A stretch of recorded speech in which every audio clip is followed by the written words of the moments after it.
Hello po mga kaibigan, mga kabayan. Luis Eraso Kitchen po. Nandito na naman po tayo sa ating panibagong cooking lesson.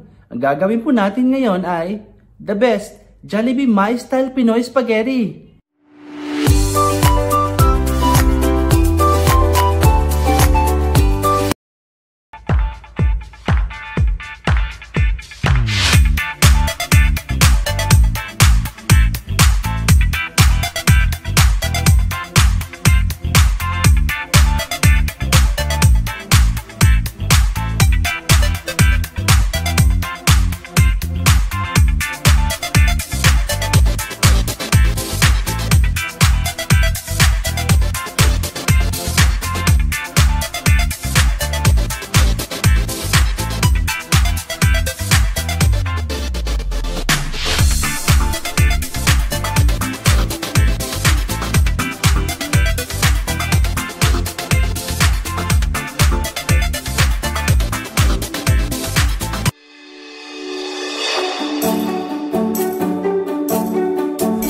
Ang first step po natin is pakuluin yung ating tubig at ilagay po natin yung ating pasta. Maglalagay din po tayo ng oil and salt. Pagkatapos po ay sasubmerge po natin yung pasta at aantayin lang po natin na maluto.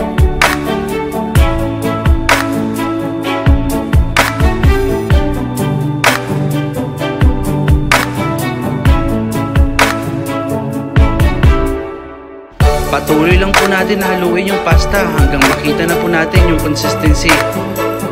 At i-check po natin yung firmness ng ating pasta para po masiguro na lutong-luto na po ang ating pasta.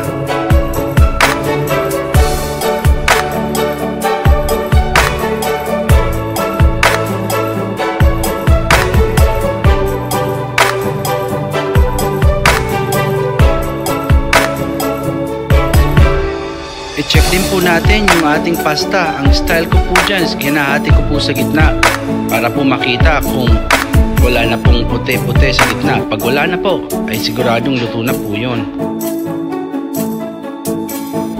Ayan na po ang cooked pasta natin. Mag-init lang po tayo ng oil sa pan. Make sure po na mainit na po yung ating oil bago po natin ilagay yung garlic and onion natin.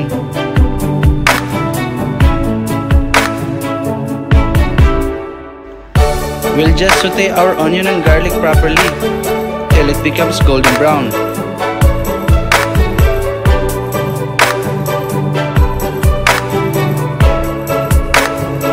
Ilalagay na po natin yung ating ground pork or yung ating ground beef. Depende po sa inyo kung ano pong klaseng ingredients ang meron kayong available. Isosote lang po natin siya ng maayos hanggang mahalo ng properly sa ating garlic and onion.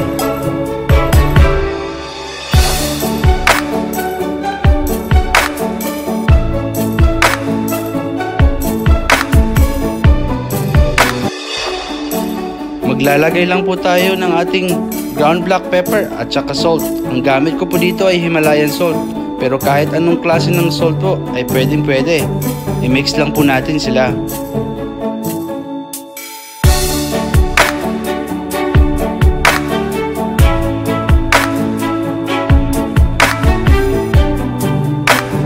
At maglalagay na po tayo ng ating hot dogs. Ang gamit ko po dito ay Pure Foods. Mas masarap po kasi at malinamnam. I-mix lang po natin sila sa ating mga ingredients.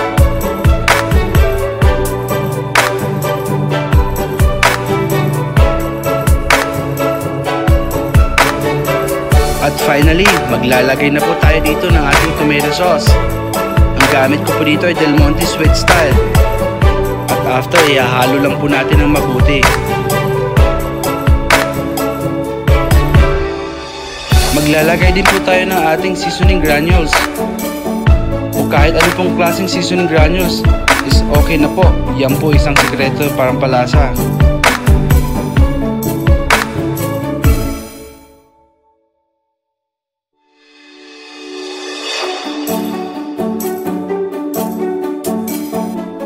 At maglalagay na rin po tayo ng ating red bell peppers or capsicum.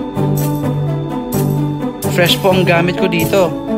At imimix po natin ng maayos para po mahalo sa ating sauce. At maglalagay din po tayo ng ating hot water, yung galing sa ating ingredients. At pagkatapos ilalagay na rin po natin yung isang pinaka main key paano po maging masarap ang ating spaghetti sauce, yung condensed milk. Nestle po ang gamit ko dyan. Make sure lang po na i-mix nyo po properly. Haluin nyo po na mabuti para po lumasa ang ating sauce.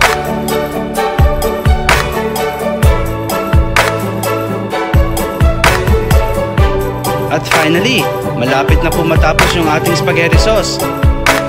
Stir lang po natin till thickened. Around 2 to 3 minutes lang po.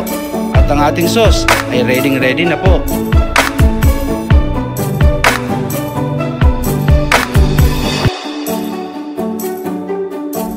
And last but not the least, ilalagay na po natin yung ating spaghetti sauce, yung ating sweet style spaghetti sauce.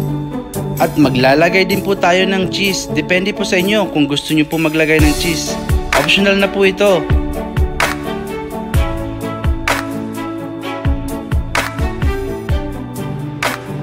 Finally mga kaibigan, mga kabayan, ito na po ang final product natin. Ang ating the best Jollibee My Style Pinoy Spaghetti.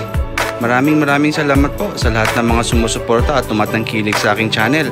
Patuloy niyo po akong suportahan para po mag-grow tayong lahat. Like and subscribe po. God bless.